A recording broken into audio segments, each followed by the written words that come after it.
एक घना जंगल था जहां हर जानवर अपनी दुनिया में मग्न था, मगर पिछले कुछ दिनों से जंगल का माहौल अजीब सा हो गया था। हर तरफ लड़ाई झगड़े, शोर शराबा और नाराजगी का राज था। बंदर हाथी से नाराज था, मोर खरगोश से, और लोमड़ी को किसी की बात अच्छी ही नहीं लगती थी। जंगल का बादशाह शेर भी परेशान था। वो समझ नहीं पा रहा था कि इन सबको कैसे मनाए। एक दिन एक नन्हा सा तोता जो नई जगहों की सैर कर रहा था इस जंगल में आया। इसकी आवाज में जादू था।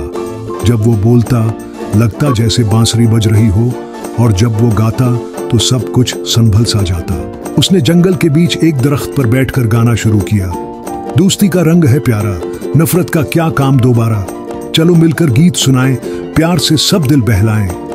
पहले तो जानवर हैरान हुए, फिर एक एक करके सब रख गए, सुनने लगे और दिल ही दिल में मुस्कुराने लगे।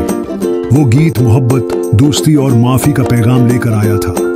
अगले दिन शेर ने तोते को दरबार में बुलाया और कहा, तुमने वो कर दिखाया जो हम सब न कर सके। तुम्हारे गीत ने हमारे दिल बदल दिए।